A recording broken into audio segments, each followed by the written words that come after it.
Final de partida no Nabi Abichedi, 36ª rodada, o Cruzeiro empata contra o Bragantino, o lanterna do segundo turno, inclusive. Não que o Cruzeiro no segundo turno está lá essas coisas, né?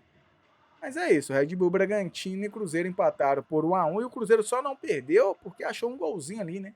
Aos 40 do segundo tempo com o Ramiro, que entrou no intervalo, inclusive. O Cruzeiro, em termos de tabela, não muda muita coisa em relação a ele, a não ser já ter perdido ontem as duas posições para Bahia e Corinthians.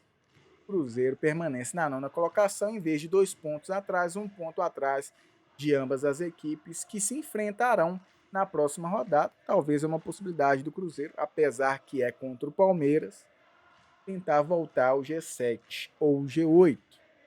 Cruzeiro que eu tenho falado que está nessa vaga da Libertadores ou conquistará uma vaga culposa, se ela vier. Uma vaga que o Cruzeiro não quis em nenhum momento. Falei, inclusive, para quem me acompanha aqui, antes mesmo da final da Sul-Americana, diante da postura ou a falta dela dos jogadores durante o Brasileiro, que o Cruzeiro só conseguiria a vaga na Libertadores se fosse campeão da Sul-Americana. Não via perspectiva, ainda que na 7ª colocação. Lembrando que quando eu fiz esse diagnóstico, o Cruzeiro ainda era o 7º colocado brasileiro, estava ali entre os que estariam na Libertadores do ano que vem. Mas eu não vi o Cruzeiro pós a Copa Sul-Americana, independente se tivesse ganhado ou não, que foi o caso, ficar entre os 8. E é o que está acontecendo. Não é ser pessimista, é ver uma realidade diante daquilo que os próprios jogadores e comissão técnica têm demonstrado. Falei que, inclusive, o Cruzeiro, nas 4 partidas via Campeonato Brasileiro, não venceria nenhuma, na minha visão, e eu esperaria estar totalmente errado nesta convicção. Falei também que a melhor condição das 4 partidas para que o Cruzeiro vencesse era o Grêmio no Mineirão. Não venceu. A condição contra o Bragantino, diante do adversário e como nós o encontraríamos, praticamente hoje jogando uma final, eu já vi uma dificuldade maior em relação ao Grêmio por ser no Mineirão. Tanto que a partida mostrou isso. O Cruzeiro até empatou com o Bragantino. Mas hoje a derrota não seria nada surpreendente em um adversário ou contra um adversário que não vencia há 10 partidas, que é o lanterna do segundo turno, e o Fernando Seabra, ex-treinador do Cruzeiro, ainda não tinha vencido à frente da equipe.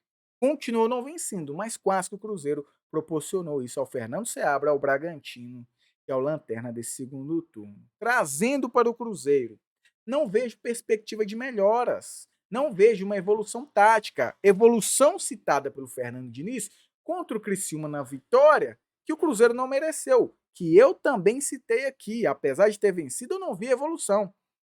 Tanto é que o meu argumento foi sustentado pela sequência do Cruzeiro, porque se tivesse realmente tido evolução contra o Criciúma, talvez não contra o Corinthians com o time reserva, mas já com o Raça essa evolução ficaria evidente também.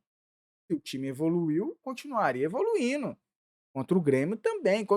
Tanto é que não houve evolução contra o Criciúma, onde o Cássio sai como melhor em campo, e o discurso do Fernando Diniz, falei aqui na vitória. Ele na derrota é muito fácil. Me preocupa. Ele falar que viu evolução num jogo contra o Criciúma, como foi, e o Cássio saindo melhor em campo, me preocupa.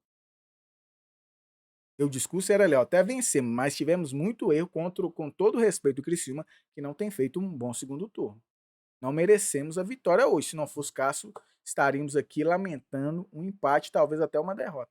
Era esse discurso dentro da realidade, não. Um discurso de comodismo diante de um elenco já com a mentalidade medíocre e cômodos. Não vejo evolução. O Fernando Diniz não seria o meu treinador. Quem me acompanha aqui sabe também. E não seria o meu treinador para o ano que vem. Muito por causa, na minha opinião, do desequilíbrio tático que o Fernando Diniz não abre mão.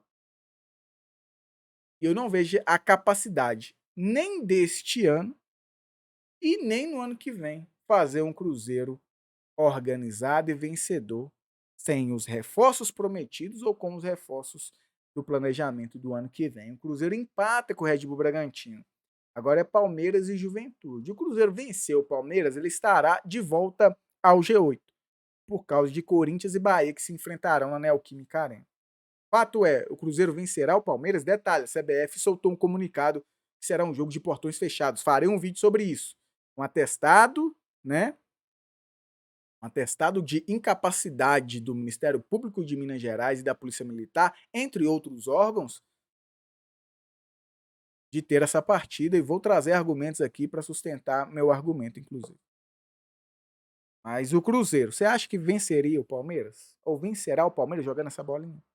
Vencerá o Juventude no Alfredo Jaconi? Volto a repetir, na minha opinião, das 4 partidas, a melhor condição para que o Cruzeiro vencesse no Brasileirão seria o Grêmio no Mineirão, não venceu. A segunda melhor condição seria o Bragantino no Nabi Abichedi, não venceu. Na minha opinião, pode até vencer o Palmeiras e o Juventude, mas são 2 piores condições em relação daquilo que já se encontrou em 2 rodadas atrás. Fernando Diniz, na minha opinião, não pede demissão e não vai ser demitido. Vai ser aí sustentado por essa diretoria para dar a ele a oportunidade com um elenco reformulado ano que vem para ver se dá certo. Porque já é demonstrado também esse ano que a troca de treinador deixou cada vez mais evidenciado para nós que o problema maior não é ele, e sim os jogadores. Mas o Fernando Diniz tem sim sua responsabilidade. Quer ver um número preocupante que eu tenho trazido aqui há bastante tempo? O Fernando Diniz hoje, com o Cruzeiro e Fluminense, falando só de brasileiro, hoje ele chegou à 13ª partida à frente do Cruzeiro. No Brasileiro, a 9ª. Com os 11 jogos no Fluminense, 20 jogos no Brasileirão esse ano, Fernando Diniz, à frente do Fluminense e à frente do Cruzeiro. São 2 vitórias. Uma pelo Fluminense contra o Atlético Goianiense, que naquela altura já era o lanterna no Maracanã, e a outra vitória dele em 20 jogos pelo Brasileiro este ano foi pelo Cruzeiro contra o Criciúma, um jogo que, segundo ele, o Cruzeiro evoluiu, mas o Cruzeiro não mereceu vencer. Se não fosse o Cássio. Te preocupa? É esse treinador que será mantido para 2025, que me preocupa. Mas para não ficar somente no Fernando Diniz, a maior culpa é dos jogadores. E precisa ter uma reformulação grande, porque a mentalidade de mediocridade instaurada dentro desse Cruzeiro, citado inclusive pelo senhor Alexandre Matos, tem levado o Cruzeiro aí a perder grandes oportunidades. Inclusive, como eu disse, para conquistar essa vaga na Libertadores, se caso ela vier, esperamos que aconteça, ainda que não mereça, vai ser uma vaga culposa. Aquela que o Cruzeiro em nenhum momento quis estar, mas talvez venha estar mesmo assim.